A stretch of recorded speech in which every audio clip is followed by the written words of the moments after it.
예언의 은사 고린도전서 14장 1절 사랑을 추구하며 신령한 것들을 사모하되 특별히 예언을 하려고 하라. 아멘. 중심 주제 명제 예언의 은사는 하나님의 말씀을 설교로 선포하는 것입니다. 적용 목적 예언의 은사를 받으면 성경의 말씀을 하나님의 의도대로 선포합니다. 한국교회에 만연하고 있는 예언의 은사에 대하여 이번 시간에 다루고자 합니다. 우리가 예언의 은사를 받았다고 하면 미리 앞날을 점치듯이 말하는 것이라고 생각합니다. 그래서 한국교회는 예언 집회를 열면서 성도들의 앞날을 하나님께서 이렇게 말씀하시고 있다고 은사자들이 말해줍니다. 어떤 곳은 예언 학교를 만들어 예언을 교육받으면 예언자가 된다고 말합니다. 과연 이것이 하나님께서 말씀하시는 예언인들을 깨달아야 합니다.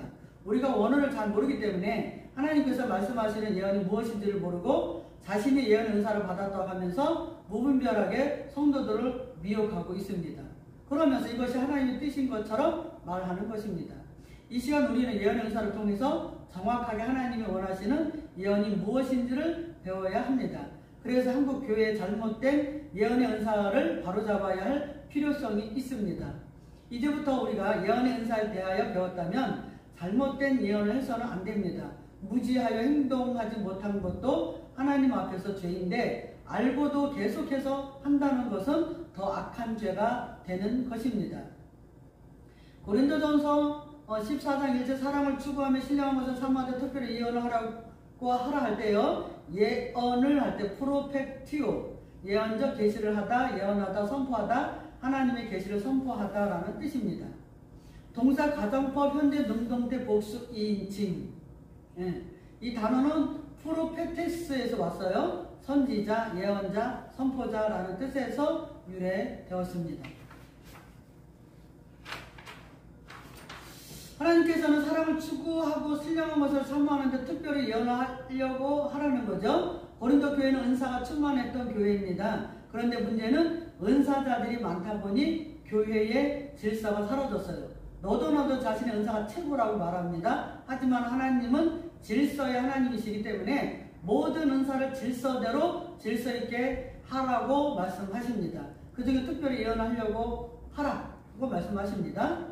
예언, 우리가 예언을 정확하게 알아야 합니다. 원어는 예언을 말하는데 하나님의 계시의 말씀을 선포하는 것을 말합니다. 구약에서 선지자나 예언자는 하나님의 계시의 말씀을 예언하여 선포하였습니다. 이것이 정확한 예언입니다. 또한 예언의 계시의 말씀은 성경 66권으로 끝났어요. 더 이상 예언의 계시적인 말씀은 없습니다. 하나님께서는 특별히 예언의 말씀을 할 것을 말씀하고 있습니다. 그런데 중요한 것은 내가 하나님의 계시의 말씀을 할 수도 있고 하지 못할 수도 있습니다. 성경은 성령의 감동으로 쓰여진 책이기 때문에 성령의 조명이 반드시 있어야 합니다. 그래서 가정법입니다. 하나님께서 예언의 계시의 말씀을 주시지 않으면 내가 아무리 전하고 싶어도 전할 수 없어요. 만약에 억지로 성경을 풀면 전한다면 이것이 사사로이 성경의 예언의 말씀을 선포하는 것입니다. 예언을 잘못 전하면 저주가 임합니다. 그것도 지금 예언의 말씀을 전하여 성도들을 깨워야 합니다. 그래서 전할 수도 있고 안 전할 수도 있다. 가정법 현재 시제를 사용하고 있어요. 죽었던 영혼을 깨워서 살리기 위한 거죠. 그래서 성경의 예언의 말씀을 연구하고 성령님의 조명을 받아 주님의 십자가 복음을 선포해야 합니다. 이것이 바로 예언입니다. 그러니까 성령께서 밝은 빛으로 비춰주셔요. 그래서 비춰주는 것만큼 우리가 깨닫고 믿고 은혜 받고 선포하게 됩니다. 무당처럼 앞날을 점치듯이 말하는 것, 점치듯이 말하듯이 하는 것이 예언이 아니라는 거죠. 베드로후서 1장 20절, 21절에 먼저 알 것은 성경의 모든 예언을 사설에 풀 것이 아니요 예언은 언제든지 사람의 뜻으로 낸 것이 아니요 오직 성령의 감동하심을 받은 사람들이 하나님께 받아 말한 것이라. 예언은 성경에 기록된 모든 예언의 말씀은 예언의 은사를 받아 예언의 말씀을 성령의 조명을 받아 강단에서 예언의 행위로 말씀을 선포하는 것입니다. 그런데 이 말씀을 내 생각대로 선포해서는 안 되는 거죠. 하나님께서 주신 감동대로 선포해야 합니다. 성령이 역사하시는 대로 하면 돼요. 사사로이, 그런데 성경에 기록된 예언의 말씀을 자신의 유익에 따라 성령님의 조명도 없이 함부로 앞날을 점치듯이 사사로이 선포하여서 개인을 실족하게 만들면 하나님께서 진노하시는 것입니다. 예언할 때는요, 프로페테이아, 예언의 행위, 예언의 은사, 예언의 말씀이라는 뜻이고요. 사사로이 할 때는 이디오스, 자기 자신에 속한 것 개인적으로 라는 뜻이에요. 자기 기준으로 하면 안 돼요. 하나님 기준으로 하라는 거죠. 보통 예언 은사를 받았다고 하면서 신행일치가 되지 않는 사람들이 많습니다. 이런 사람들은 자신의 유익에 따라 함부로 예언하여 성경의 말씀을 오도하는 것입니다. 이것은 성경을 정말 사설에 풀어서 개인적인 부귀 영화를 위해 선포하는 것입니다. 이런 자들은 하나님 앞에서 선택받은 자들이 하는 행위가 아닙니다.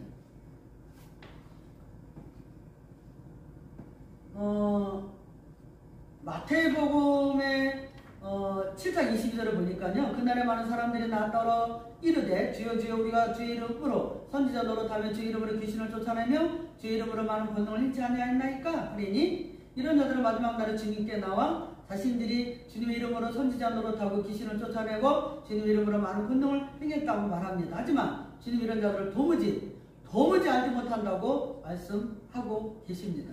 여기에서 선지자 노릇할 때가 헬라어로 프로페티오라는 단어를 쓰고 있어요.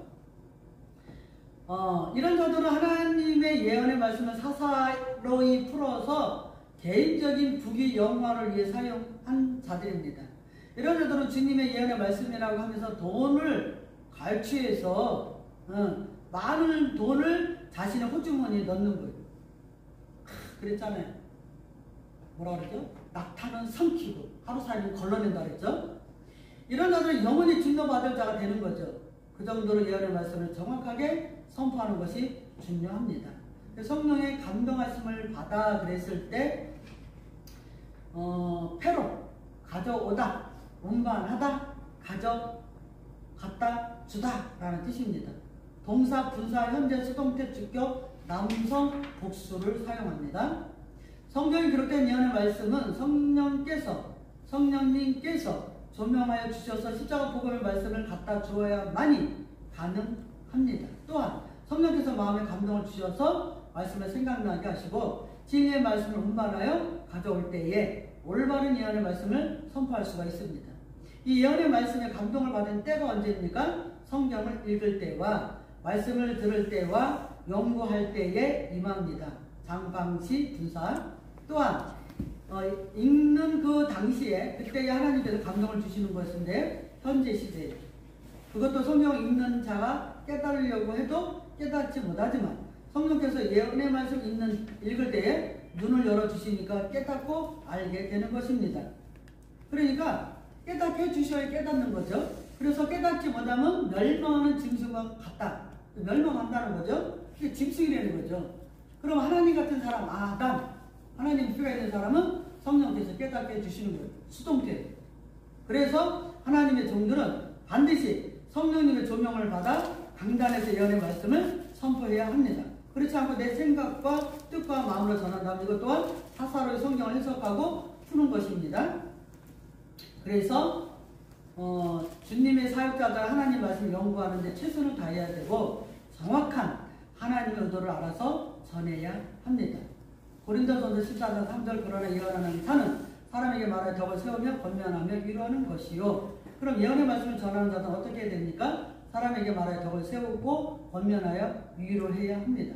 강단에서 권면의 메시지를 통해서 영혼을 위로하는 것입니다. 권면하며 할 때 파라클레시스, 격려, 권면, 위안, 위로라는 뜻인데요. 파라칼레오에서 왔어요. 초청하다, 훈계하다, 격려하다, 강구하다라는 뜻에서 유래되어졌습니다. 명사, 목적격, 여성, 단수. 예언하는 자들은 하나님 말씀을 선포하여 죄악 가운데 있는 자들에게는 훈계하여 의로우신 예수님께로 초청하는 것입니다. 신앙생활을 하다가 영적으로 지친 자들에게는 말씀을 통해서 격려해주고 권면하여 힘을 주는 것입니다. 예언하는 자가 주님의 십자가 복음의 예언의 말씀을 잘 선포할 수 있도록 항상 주님께 간구하라고 말씀하고 있습니다. 목적격을 사용합니다. 예언을 해야 되는 목적격. 바로 배우고, 바로 믿고, 바로 살고, 바로 전하는 거죠. 주님께서 나에게 예언 은사를 주셨다면 지친 영혼들을 세우는데 목적을 주어야 합니다. 그런데 거짓 예언자들은 자신의 욕망을 채우는데 목적을 두고 있어요. 이런 자들은 반드시 하나님께서 심판하십니다. 진노하십니다. 위로하는 것이요 할 때 파라미데오마이에서 왔는데요. 격려하다, 위로하다, 말을 걸다 라는 뜻에서 유래되어졌어요. 명사, 목적격, 여성, 단수, 설득, 자극, 위로, 격려하다, 위로하다, 말을 걸다 라는 뜻에서 유래되었다고 했습니다.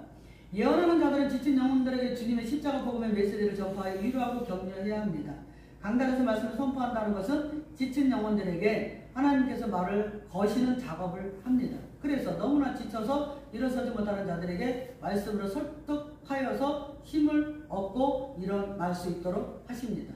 그래서 강단에서는 율법적인 설교를 하면 안 돼요. 그러면 지친 영혼들이 더 무거운 짐을 지고 결국 일어서지 못하고 쓰러져요. 율법을 선포하여 겉사람에게 자극을 주어 두려움을 주는 자들은 하나님의 말씀으로 위로하는 자가 아닙니다.